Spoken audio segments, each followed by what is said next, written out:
எனக்கு தெரிஞ்சு முத்துக்குமரனோட கழுத்தை சுத்தின பாம்பு அப்படின்னா கண்டிப்பா மஞ்சரியும் ஜாக்லின் தான் நினைக்கிறேன். எப்படா சான்ஸ் கிடைக்கும் வச்சு செஞ்சு விடலாம்னு நினைக்கிறாங்கன்னு நினைக்கிறேன். ஆக்சுவலி இப்போ இந்த டிஸ்கஷன் ஒன்று போதில்லை. இந்த தேர்ட் ப்ரோமோல பார்த்தீங்கன்னா எல்லாருமே இந்த ஸ்ட்ராட்டஜி தப்பா கரெக்டா அப்படி நம்ம டிஸ்கஷன் போதில்லை. எதுக்குடா இந்த டிஸ்கஷன் அப்படின்ற மாதிரி தோணுது. ஒவ்வொரு டைமும் இவங்க டிஸ்கஷன் பண்ணும்போது பார்த்தீங்கன்னா ரெண்டு பேருக்கு நடுவில் பயங்கரமான வாக்குவாதம் போகுது. எதுக்குன்னா ஒன்று வந்து ரயனுக்கும் முத்துக்குமரனுக்கும் நடுவில் ரயன் என்ன சொல்றாரு, இந்த ஸ்ட்ராட்டஜி தப்புன்னு வரும். முத்துக்குமரன் என்ன சொல்றாரு, இல்லை நீ சொல்ல ஸ்ட்ராட்டஜி தான் தப்புன்னு வரு. ரெண்டு பேரும் மாறி மாறி உன் ஸ்ட்ராட்டஜி தப்பு என் ஸ்ட்ராட்டஜி தப்பு அப்படின்ற மாதிரி சொல்லுவாங்க. கடைசியில் ரெண்டு பேருமே தோத்து போயிடுவாங்க. இதுதான் நடந்துட்டு இருக்கும். ஆனால் ஒரு விஷயத்தை கிளாரிஃபை பண்ணிக்கிறேன், ரயன் உண்மையிலே தரமா ஆடிட்டு இருக்காப்ல. ஆக்சுவலா செகண்ட் ப்ரோமோக்கு வந்து நான் வீடியோ போடல, அதையும் சேர்த்து இதில் பார்த்துடலாம். ஆக்சுவலா செகண்ட் ப்ரோமோல கிளியரா பார்த்துருப்பீங்க. இந்த டாஸ்க்கை வந்து ஸ்பாயில் பண்றது அப்படின்னா இந்த சீசன்ல பெஸ்ட் யாருன்னு பார்த்தீங்கன்னா ராணவ் தான். அதாவது முத்துக்குமரன் ஒரு தப்பு பண்ணிட்டா பிக் பாஸ் வந்து பார்த்தீங்கன்னா பயங்கரமா கொந்தளிப்பாரு, அவ்வளோதான் பனிஷ்மெண்ட் கொடுப்பாரு. அவன் எவ்வளோ கெஞ்சினாலும் பார்த்தீங்கன்னா எப்படி சொல்றது மன்னிக்கவே மாட்டாரு. இதுவே ராணவ் ஒரு தப்புக்கு பண்ணா அவனை வந்து பார்த்தீங்கன்னா கண்டுக்க மாட்டாரு. ராணவனா அப்படி தான் பண்ணுவோம் அப்படின்ற மாதிரி பிக் பாஸே பார்த்தீங்கன்னா அதை நார்மலைஸ் பண்றாருன்னு நினைக்கிறேன். எதுக்காக இந்த பார்ஷியாலிட்டின்னு தெரியல. ஆக்சுவலா ஒருத்தர் வந்து டாஸ்க் நடந்துட்டு இருக்கு, ரூல்ஸ்னு ஒன்று போட்டிருக்காங்க. அந்த போட்டோ எடுத்ததுக்கு அப்புறம் தான் போய் பெல் அடிக்கணும் அப்படின்றது ரூல்ஸ். அதை மீறி ஒருத்தன் வந்து ஒன்று பண்ணுவானா அதுக்கு பிக் பாஸ் பார்த்தீங்கன்னா மூடிக்கிட்டு இருப்பாரா, அவங்க பண்றதை பண்ணணுமா. இதே இடத்துல நீங்க யோசிச்சு பாருங்களேன், இதே இடத்துல முத்துக்குமரன் இருந்ததுன்னா அங்க சம்பவமே பார்த்தீங்கன்னா வேற மாதிரி இருந்திருக்கும். உடனே பிக் பாஸ் உள்ள போந்திருப்பாரு, முத்து நீங்க செஞ்ச தண்டனை, நீங்க செஞ்ச தப்புக்கு உங்களுக்கு பெரிய தண்டனை இருக்கு, நீங்க டாஸ்க் விட்டு விலக்கி வைக்கப்படுறீங்க, நீங்க இந்த டிடிஎஃப் இந்த டாஸ்க்ல பார்த்தீங்கன்னா நீங்க இருக்கவே போறதில்ல அப்படின்னு நம்ம சொல்லியிருப்பாப்ல. ஸோ இது எல்லாமே நடந்திருக்குமான்னு கேட்டீங்கன்னா கண்டிப்பா நடந்திருக்கும். இதே இடத்துல இப்போ ராணுவம் இருக்கிறதுனால மட்டும்தான் பார்த்தீங்கன்னா இந்த அளவுக்கு அதை நார்மலைஸ் பண்ணி விட்டுறாங்க அப்படின்ற மாதிரி எனக்கு என்னமோ தோணுது. இன்னொரு விஷயம், டாஸ்க் வந்து பார்த்தீங்கன்னா அப்கிரேட் பண்றாங்க. ஓகேங்களா, நார்மலா ஃபர்ஸ்ட் வந்து பார்த்தீங்கன்னா டாஸ்க் வந்து ஆரம்பிக்குது. இதுல வந்து பார்த்தீங்கன்னா கடைசி இருக்க 5 பேருக்கு வந்து பார்த்தீங்கன்னா ஆர்டர் வைஸ் கடைசியில் யார் கடைசி வரைக்கும் இருக்காங்களோ அவங்களுக்கு 5 பாயிண்ட் அப்படின்ற மாதிரி இருக்கு. அதுக்கடுத்து பார்த்தீங்கன்னா டாஸ்க் அப்டேட் பண்ணி திருப்பி ஆனவங்க வந்து திருப்பி ஆட வைக்கிறாங்க. ஸோ இதுல வந்து பார்த்தீங்கன்னா கடைசியில் ஜெயிக்கிறவங்களுக்கு 10 பாயிண்ட் அப்படின்ற மாதிரி இருக்கு. இப்போ வரைக்கும் பார்க்கும்போது லைவ்ல ரயன் உண்மையில வெறித்தனமா ஆடுறாங்க. முத்துக்குமரன் இருக்க வரைக்கும் பார்த்தீங்கன்னா முத்துக்குமரன் பயங்கரமா ஆடிட்டு இருந்தாப்ல. இருந்தாலும் அந்த தேர்ட் ரவுண்ட் வந்து பார்த்தீங்கன்னா ரயன் வந்து அந்த இதை வந்து சொல்லி கீழே விழுந்துட்டு வரல, முத்துக்குமரன் இதை எடுத்துட்டு. ஸோ அந்த ரவுண்டுக்கு அப்புறம் பார்த்தீங்கன்னா ஆக்சுவலாக டோட்டலாக சேஞ்ச் ஆயிடுச்சு. முத்துக்குமரன் வெளியே போனதுக்கு அப்புறம் யாருமே பார்த்தீங்கன்னா ரயனுக்கு போட்டியே இல்லை. அப்படியே ஒவ்வொருத்தரா வெளியே அனுப்பிச்சிட்டு இருக்காரு. ஸோ ஜாக்லின்லாம் இப்போ ஸ்ட்ராட்டஜி போட்டுட்டு இருக்காங்க, எப்படியாவது வந்து நான் ரயனை பிடிச்சிக்கிறேன், நீங்க போய் எடுத்துருங்க அப்படின்னு நம்ம ஸ்ட்ராட்டஜிலாம் போட்டுட்டு இருக்காங்க. எனக்கு தெரிஞ்சு அதெல்லாம் வேலைக்கு ஆகுது, மொத்த பேரும் வாரி வாயில போட்டுப்பான் அப்படின்ற மாதிரி தான் தோணுது. ஏன்னா அவங்க அக்கா கொடுத்து எனர்ஜி அந்த மாதிரி, டேய் டிக்கெட் டு ஃபினாலே ஜெயிக்கணும், இவங்க மூஞ்சிலலாம் நீங்க கரிய பூசணும் அப்படின்னு நம்ம சொன்னாங்களா, அது ரயன் வந்து பார்த்தீங்கன்னா பயங்கர எப்படி சொல்ல வைராக்கியமா வச்சிருக்காருன்னு நினைக்கிறேன். ஏன்னா பார்க்கும்போது அப்படி தான் தெரியுது, காலில் பார்த்தீங்கன்னா அவ்வளோ ரத்தம் வலியுது அந்த கட்டையில் இடிச்சுக்கிட்டு. ஸோ அந்த அளவுக்கு பார்த்தீங்கன்னா எஃபோர்ட்டை போட்டு ரயன் வந்து உசுரை கொடுத்து விளையாடிட்டு இருக்காரு அப்படின்னு நம்ம ஒத்துக்கிட்டு தான் ஆகணும், சும்மாலாம் சொல்லக்கூடாது. உண்மையிலே பார்த்தீங்கன்னா ஃபுல் 100% எஃபர்ட் வந்து ரயன் போட்டுட்டு தான் இருக்காரு. இந்த இடத்துல எனக்கு என்ன புரியலனா, ஆக்சுவலி இந்த அலையன்ஸ்னு ஒன்று ஃபார்ம் பண்ணுறானுங்களே, எதுக்குடா இந்த அலையன்ஸ் இண்டிவிஜுவலாக ஆடுங்கண்ணா. ஆக்சுவலாக ஃபர்ஸ்ட் டாஸ்க்கில் பார்த்தீங்கன்னா மார்னிங்லாம் பார்த்துருப்பீங்களா, அதெல்லாம் பார்த்தீங்கன்னா அலையன்ஸ் இல்லாமல் தான் ஆடிருப்பானுங்க, அவன் இதை எடுக்கணும் அப்படின்ற மாதிரி. ஆனால் அதுக்கப்புறம் போக பார்த்தீங்கன்னா ஒருத்தனை எப்படி சப்போர்ட் பண்ண ஆரம்பிக்கிறான். ஓகே இவன் வெயிட்டான பிளேயராக இருக்கான், ஸோ இவனை தோக்கடிக்கணும்னா இவன் கூட போய் அலையன்ஸ் சேர்ந்துப்போம் அப்படின்ற மாதிரி பார்த்தீங்கன்னா ஒருத்தனுக்கு டீம் ஃபார்ம் பண்ணுறானுங்க.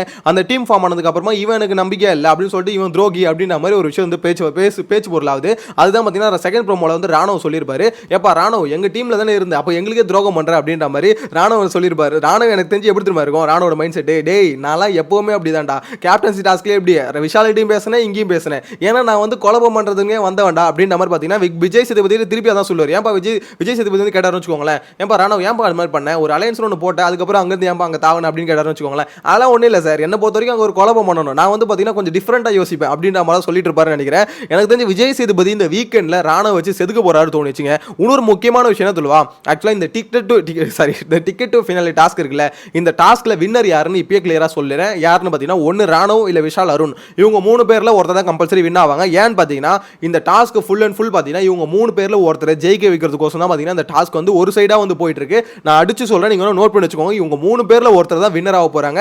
ஏன்னா டீம் வந்து பிளான் பண்ணிட்டாங்க, பிக் பாஸ் டீம் வந்து பிளான் பண்ணிட்டாங்க, இவங்க 3 பேர்ல ஒருத்தர் தான் வின்னர். இவங்களுக்கு ஏற்ற மாதிரி பார்த்தீங்கன்னா இந்த ஆப்ஷன்ஸ் வந்து மாத்திக்கிட்டே இருக்காங்க.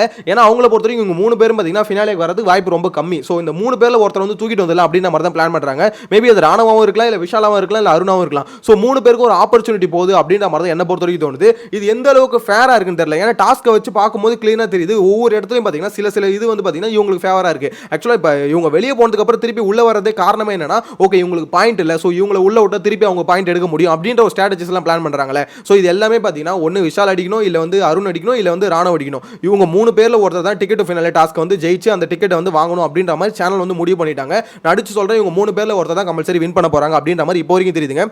இதில் என்னதான் முத்துக்குமரன் ஆகட்டும் ரயன் ஆகட்டும் இவங்களாம் உசுரை கொடுத்து விளாட்னாலும் ஜெயிக்க முடியாது அப்படின்ற மாதிரி தான் தோணுது. ஆனால் ரயன் உண்மையிலே பாவங்க, உண்மையிலே சொல்கிறேன், அவ்வளோ எஃபோர்ட்டை போட்டுட்ருக்கான். இவ்வளோ எஃபோர்ட்டை போட்டோம் அவனுக்கு சாதகமாக கேம் போதான்னு பார்த்தீங்கன்னா இல்லை, இவங்க 3 பேருக்கு சாதகமாக தான் கேம் போயிட்டுருக்கு. ஸோ இதில் வந்து யார் தப்பு கரெக்ட் அப்படின்றது கேமில் பார்க்க முடியாது. ஓகேங்களா, இந்த இடத்துல வந்து கேமில் வந்து துரோகம் பண்ணுறது வந்து ஸ்ட்ராட்டஜின்னு வானுங்க. ஸோ இது எல்லாமே பார்த்தீங்கன்னா எல்லாம் பழகி போன விஷயம் தான். ஸோ அதெல்லாம் பார்த்தீங்கன்னா இங்கே பெருசாக எடுத்து பேச முடியாது. இருந்தாலும் ஒருத்தர் வந்து ரூல்ஸை பிரேக் பண்ணுறாள், அதுதான் இங்கே தப்பு. ஆக்சுவலாக ராணுவ பண்ணது ரூல் பிரேக்கு. அந்த ரூல் பிரேக்கை பிக் பாஸ் டீம் எப்படி கண்டுக்காமல் இருக்குன்னு எனக்கு தெரியல. ஏன் இந்த அளவுக்கு வந்து ஒரு ஃபேவரட்டிசம் பண்றாங்க அப்படின்ற மாதிரி தெரியல. விஜய் சேதுபதியும் வாய மூடிட்டு இருக்க போறாரா என்னன்னு தெரியலங்க. வீக்கெண்ட்ல கம்பல்சரி இதை கேட்கணும், எதுக்கு பிக் பாஸ் இந்த மாதிரி பண்றீங்கன்னு பிக் பாஸே கேள்வி கேட்கணும். இந்த இடத்துல இதே இடத்துல முத்துக்குமரன் தப்பு பண்ணி தான் செதுக்கி இருப்பீங்களே. ஸோ இந்த இடத்துல ராணுவன்றதுனால மட்டும் விட்டுட்டீங்களா அப்படின்ற மாதிரி. ஏன்னா போட்டோ எடுத்துட்டு தான் போய் அந்த பெல் அடிக்கணும். அதை விட்டுட்டு இவர் போய் சுத்தி எடுத்துட்டு வர முன்னாடியே அருண் வந்து போட்டோ எடுத்துட்டு வருவார். ஏன்னா முன்னாடி பிளான் பண்ணிட்டானுங்க. ஓகேங்களா, செம்மையா ஸ்கெட்ச் போட்டானுங்க, எல்லாம் ஓடியாருங்க லைனா. ஓடியாரும் போதே ராணுவ வந்து பாத்தீங்கன்னா சைடா நைஸா வந்து நடுவில் கலந்துக்கிட்டு வந்துட்டு பாத்தீங்கன்னா இந்த இடத்துல சுத்தி எடுத்துட்டாரு. பின்னாடி அருண் வராரு. எப்படி இருந்தாலும் அருண் தான் எடுத்துட்டு வச்சுக்கோங்களேன். அது என்ன இப்ப பிரச்சனை என்னன்னா அருண் எடுத்துட்டு போட்டோம். ஏன்னா அது வந்து பாத்தீங்கன்னா நார்மலான கேமா போயிடும். ஆனா இவன் எடுத்து அந்த சுத்தி வந்து கொடுக்குறான் பாத்தீங்களா, அதுதான் தப்பா இருக்கு. இப்ப இன்கேஸ் அருண் எடுக்க வராருன்னு வச்சுக்கோங்களேன், இப்ப பின்னாடி வந்து பாத்தீங்கன்னா தீபக்கும் முத்துக்குமரன் இவங்க வர யாராவது ஒருத்தர் அருணை தள்ளி விட்டுட்டு அந்த சுத்தி எடுத்துருந்தா எப்படி வேணா கேம் மாறி இருக்கலாம்ல. இப்ப மேட்டர் என்னன்னா முன்னாடியே சுத்தி எடுத்து கையில வச்சுக்கிட்டு அருண் அந்த பேருக்கு அருண்கிட்ட கொடுக்கறது வந்து என்ன பொறுத்த வரைக்கும் அது கரெக்டான ஒரு விஷயமா தெரியல. இது வந்து ஃபுல் அண்ட் ஃபுல் பாத்தீங்கன்னா ஒரு சைடா போயிட்டு இருக்கு அப்படின்ற மாதிரி தோணுது. இந்த டாஸ்க்கை பொறுத்த வரைக்கும் கொலாப்ஸ் பண்ணி விட்டுறானுங்க அப்படின்ற மாதிரி கிளியரா தெரியுதுங்க. ஏன்னா இந்த டாஸ்க் பொறுத்த வரைக்கும் எப்படி சொல்றது, இன்னொருத்தர தோக்கடிக்கிறதுக்கு விளையாடுற டாஸ்க் தான். ஓகேங்களா, அதுல மாற்று கருத்து இல்லை. இருந்தாலும் இந்த அலையன்ஸ்னு ஒரு விஷயத்தை உள்ள கொண்டு வரானுங்களே, அங்க தான் பாத்தீங்கன்னா ஒவ்வொரு டாஸ்க்குமே காலி ஆகுது. இந்த அலையன்ஸ் இல்லாம நேர்மையா பாத்தீங்கன்னா ஓகே எனக்கு போட்டியாளர் நீ தான் அப்படின்ற மாதிரி ஒவ்வொருத்தரும் ஆனால கொஞ்சம் பெட்டரா இருக்கும். திருப்பி இவன் கூட சேர்ந்து அவன் அடிக்கலாம், அவன் கூட சேர்ந்து இவன் அடிக்கலாம், எல்லாம் ஸ்ட்ராட்டஜி தான், இல்லைன்னு சொல்ல. ஆக்சுவலி இவங்க கூட சேர்ந்து அவங்க வின் பண்றது ஒரு ஸ்ட்ராட்டஜி தான் வச்சுக்கோங்களேன். இருந்தாலும் எல்லாருக்குமே ஒரு தடவை பேசிக்கிட்டு இந்த மாதிரிலாம் ஸ்ட்ராட்டஜி எல்லாம் போட வேணாண்டா, நேர்மையா விளையாடலாம். எவன் போய் எடுக்கிறானோ அவன் வந்து அடிச்சுக்கிட்டோம். ஆக்சுவலா உன்னை இப்ப எப்படி சொல்றது, இப்ப ரயன் வந்து ஆடிட்டு இருந்தார்ல, முத்துக்குமரன் ஆடிட்டு இருந்தார்ல, ஸ்டார்டிங்ல பாத்தீங்கன்னா அப்படிதான் ஆடிட்டு இருந்தாங்க. கரெக்டா நம்ம போய் இப்ப நம்மளுக்கு டஃபான பிளேயர் யாரும் வந்து அவன் அவுட் பண்ணணும், அவனை போய் அவன் போட்டோ போய் எடுக்கலாம் அப்படின்ற மாதிரி ஆடிட்டு இருந்தாங்க. ஸோ இதையே கண்டினியூ பண்ணிக்கலாம்டா அப்படின்ற மாதிரி கொண்டு போய் தான் எனக்கு தெரிஞ்சு பெட்டரா இருக்கும்னு தோணுது. ஆனால் இதுக்கு நடுவில் இந்த அலையன்ஸ்னு கொண்டு வந்து நம்ம 2 பேர் டீம் சேர்ந்து அவன் அடிக்கலாமா, அவனுக்கு 2 பேர் டீம் சேர்ந்து இவன் அடிக்கலாமா அப்படின்ற மாதிரி பார்த்தீங்கன்னா ஒரு டீம் கேம் இதை மாத்திட்டு இருக்கானுங்க திருப்பி. எனக்கு தெரிஞ்ச இந்த கோடை போட்டு இந்த பாய்ஸ் டீம் கேர்ள்ஸ் டீம் பிரிச்சாங்களே, அங்கேயே மைண்ட் செட் ஆயிடுச்சு போல இவங்களுக்கு. ஒரு டாஸ்க்னு கொடுத்தா டீமாக தான் விளையாடணும், தனியாக விளையாடக்கூடாது அப்படின்ற மாதிரி முடிவு பண்ணாங்கன்னு நினைக்கிறேன். எல்லாம் நான் சொல்ல ஒருத்தரை குறிப்பிட்டு சொல்லுங்க, எல்லார் மைண்ட் செட்லையும் எப்படி இருக்குன்னா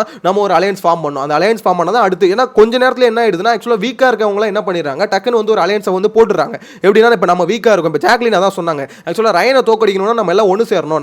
நான் வந்து ரயனை பிடிச்சிக்கிறேன், நீங்கள் யாராவது போய் ரயன் ஃபோட்டோ எடுத்துகிட்டு போய் ரயனை ஃபோட்டோ எரிச்சு விட்ருங்க அப்படின்னு மாதிரி தான் ஜாக்லின் கேட்குறாங்க. இதை சில பேர் உடன்படுறாங்க, சில பேர் உடன்படல. ஓகேங்களா, அது நடக்கல அப்படின்ற மாதிரி தான் இப்போ வரைக்கும் பார்க்கும்போது தோணுது. நீங்கள் என்ன நினைக்கிறீங்க, இப்படி நடக்கிறது வந்து கொஞ்சமாவது ஃபேராக இருக்குன்னு நினைக்கிறீங்களா? என்னை பொறுத்த வரைக்கும் பார்த்தீங்கன்னா சுத்தமாக இது ஃபேராக இருக்க மாதிரியே தோணலை. ஏன்னா இவங்க பண்ணுறது எப்படி இருக்குன்னா ஆக்சுவலாக அவங்களுக்கு ஏற்ற மாதிரி ஒரு விஷயத்தை வந்து பண்ணிக்கிறாங்க. அதுக்கு பேர் வந்து ஸ்ட்ராட்டஜின்னு சொல்லிக்கிறாங்க. அப்போ பிக் பாஸ் இதுக்கு ஒரு டாஸ்க் கொடுக்குறாரு, எல்லாம் இண்டிவிஜுவலாக விளையாடும், உங்களுக்கோசம் விளையாடுங்க அப்படின்னு நம்ம சொல்கிறது எதுக்கு? மேபி சொல்லிக்கலாம், ஓகே ஸ்ட்ராட்டஜி போர்டு நான் ஜெயிச்சிட்டேன் அப்படின்ற மாதிரி வெளியே வேணா சொல்லிக்கலாம்னு வச்சுக்கோங்களேன். ஆனால் அது எத்திக்கலாக கரெக்டாக இருக்குமா அப்படின்னு பார்த்தா இல்லை. அந்த எப்படி சொல்ல, அந்த ஸ்ட்ராட்டஜியே ஒரு விஷயம் கரெக்டாக இல்லைன்னு தோணுது. அந்த ஸ்ட்ராட்டஜிலையும் ஒருத்தர் வந்து துரோகம் பண்ணிட்டு போகிறான் பார்த்தீங்களா, அது இன்னும் கொடுமை அப்படின்ற மாதிரி தான் எனக்கு சொல்ல தோணுதுங்க. ஏன்னா இப்போ எப்படி சொல்றது, ஒரு டாஸ்க்ல வின் பண்ணுறது குறுக்கோலி தான் அந்த ஸ்ட்ராட்டஜி. ஓகேங்களா, அதாவது நம்ம வந்து அலையன்ஸ் ஃபார்ம் பண்ணிக்கலாம் அப்படின்றது ஒரு குறுக்கோலின்னு வச்சுக்கோங்களேன். அந்த குறுக்கோலிலையும் இன்னொரு குறுக்கோலி பிடிச்சி போகிறதா ராணுவம். அதாவது இந்த டீம்லையும் ஒரு எப்படி சொல்ல ஒரு காலை வச்சுக்கிட்டு இந்த டீம்ல ஒரு காலை வச்சுப்பாரு, 2 டீம்லையும் நான் ஒரு கை வச்சுக்கிறேன் அப்படின்னு நம்ம சொல்லிட்டு என்ன பண்ணுவார், கடைசியில் அவருக்கு எந்த டீம்னு மைண்டில் ஆல்ரெடி ஃபிக்ஸ் பண்ணியிருப்பாரு. அந்த கேப்டன்சி டாஸ்க்ல பண்ணாரு அதே மாதிரி தான் அவர் வந்து பார்த்தீங்கன்னா ஒரு டீம் ஃபிக்ஸ் பண்ணியிருப்பாரு. ஸோ அந்த டீமுக்கு ஃபேவராக தான் பண்ணுவார். அந்த டீம் எந்த டீம்னு பார்த்தீங்கன்னா விஷால் அருண் தான். என்னதான் இருந்தாலும் ராணுவுக்கு வந்து பார்த்தீங்கன்னா அருணும் விஷால் விட்டு கொடுக்க மாட்டாருங்க. அவருக்குள்ள பார்த்தீங்கன்னா அவங்க 2 பேர் கூட இருக்க பாண்ட் வந்து ரொம்ப நல்லாவே இருக்குன்னு சொல்லணும். ஸோ அதனால ராணுவ வந்து ஃபிக்ஸ் பண்ணியிருப்பாப்ல, எப்பவுமே இவங்க கூட போகிற மாதிரி போவோம், இங்கே பேசுகிற விஷயம் எல்லாத்தையும் நோட் பண்ணிட்டு கடைசியில் இவங்களுக்கு ஆப் அடிச்சு விட்ருவோம் அப்படின்ற மாதிரி தான் சொல்ல. எனக்கு தெரிஞ்சு ரயன் வந்து கோவப்படுறாருல, எதுக்கு இந்த மாதிரி அலையன்ஸ் போட்ட அப்படின்ற மாதிரி. ஸோ இந்த அலையன்ஸ் போட்டேன் கோவத்துக்கு காரணமே ராணுவ தான் இருக்கணும். ஏன்னா முத்துக்குமரன் எதுக்கு ராணுவ கூட அலையன்ஸ் போட்ட, நீ விஷாலை கூப்பிட்டுருக்கலாமே அப்படின்ற மாதிரி தான் கேட்குறாங்க. ஆக்சுவலாக அங்கே தான் முத்துக்குமரன் என்ன சொல்றாரு, இல்லை விஷால் வரமாட்டான், அருணை விட்டுட்டு விஷால் வந்து வரமாட்டான் அப்படின்ற மாதிரி தான் சொல்றாரு. அதுக்கு தான் ரயன் கூப்பிட்டு கேட்கிறாரு, ஏன்பா விஷால் அருண் விட்டுட்டு வரமாட்டே அப்படின்னா, நீங்க கூப்பிட்டு நான் வந்திருப்பேன் அப்படின்ற மாதிரி விஷால் சொல்றாப்ல. ஆனா முத்துக்குமரன் என்ன சொல்ல, எனக்கு அப்படி தோணுச்சுப்பா, அருணை விட்டுட்டு இவன் விஷால் வரமாட்டான் அப்படின்ற மாதிரி தோணுச்சுப்பா அப்படின்ற மாதிரி சொல்றாரு. ஆனா இவர் என்ன சொல்றாரு, உனக்கு தோன்றது தப்பா இருக்குடா அப்படின்ற மாதிரி இவர் சொல்றாரு. ஏன்னா உனக்கு ராணுவ வந்து கரெக்டா இருக்கான்னு தோணுது, அப்ப எதுக்கு விஷால் நம்மள அப்படின்ற மாதிரி கேட்கிறாரு. முத்துக்குமரன் என்ன சொல்றாரு, என்ன பொறுத்த வரைக்கும் விஷால் வந்து அருணை விட்டுட்டு வரமாட்டான் அப்படின்னு தோணுச்சு, அதனால அவனை கூப்பிடல அப்படின்ற மாதிரி சொல்றாரு. ஸோ இதுதான் பார்த்தீங்கன்னா டிஸ்கஷன். இதுக்கு தான் இந்த தேர்ட் ப்ரோமோ ரிலீஸ் பண்ணிருக்காங்க. எனக்கான டாஸ்க் உண்மையிலே எங்கேஜிங்காக தான் போயிட்டு இருக்கு, சும்மாலாம் இல்லை, சப்பையெல்லாம் போல. ஓகேங்களா, உண்மையிலே ஃபயராக தான் ஆறானுங்க, உசுர கொடுத்தா ஆறானுங்க. ரயன்லாம் பார்த்தீங்கன்னா பயங்கரமா எஃபர்ட் போட்டுட்டு இருக்கு. அப்படி கடைசியில் ரயனுக்கு வந்து நாமினேஷன் ஃப்ரீ பாஸ் போவாது அப்படின்றதான் நிதர்சனமான உண்மை. கண்டிப்பா சொல்ல நோட் பண்ணி வச்சுக்கோங்க. இன்னைக்கு எண்டிங்ல பார்த்தீங்கன்னா விஷாலுக்கு தான் அதிகமான பாயிண்ட் வருது. அது என்னன்னு சொல்லி டீடைலா நெக்ஸ்ட் வீடியோல அப்டேட் பண்ணலாம். சேனலை ஃபர்ஸ்ட் டைம் பார்த்தீங்கன்னா சப்ஸ்கிரைப் பண்ணி வச்சுக்கோங்க. நெக்ஸ்ட் அப்டேட்ல மீட் பண்ணலாம். Bye by.